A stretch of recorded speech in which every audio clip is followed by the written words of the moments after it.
गुरु बृहस्पति प्रोक्त नीत सार। सूत जी ने कहा, मनुष्य को गुणहीन पत्नी, दुष्ट मित्र, दुराचारी राजा, कुपुत्र, गुणहीन कन्या और कुत्सित देश का परित्याग दूर से ही कर देना चाहिए। कलयुग में धर्म समाज से निकल जाता है, तप में स्थिरता नहीं रहती, सत्य प्राणियों के हृदय से दूर हो जाता है, पृथ्वी बंध्या होकर फलहीन हो जाती है, मनुष्य कपट व्यवहार करने लगते हैं, ब्राह्मणों में लालच आ जाता है, पुरुष जन स्त्री के वशीभूत हो जाते हैं, स्त्रियां चंचल हो उठती हैं और नीच प्रवृत्ति के लोग ऊंचे पदों पर आरूढ़ हो जाते हैं। अतः इस कली काल में जीवित रहना निश्चित ही बहुत कष्ट साध्य है। जो प्राणी मर गए हैं वे ही धन्य हैं।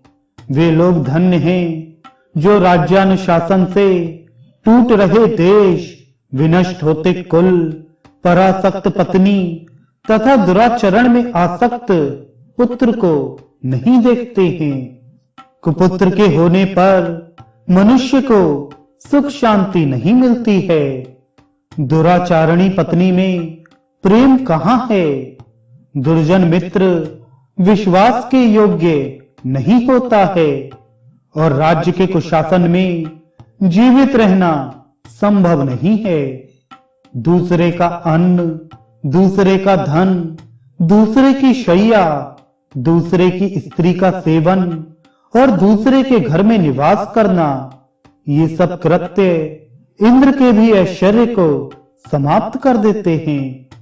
पापी पुरुष से वार्तालाप करने से, उसके शरीर को स्पर्श करने से, संसर्ग से, सहभोजन से, एक आसन पर बैठने से, एक शैया पर शयन करने से एवं एक यान से गमन करने पर पापी का पाप दूसरे पुरुष में संक्रमण कर जाता है।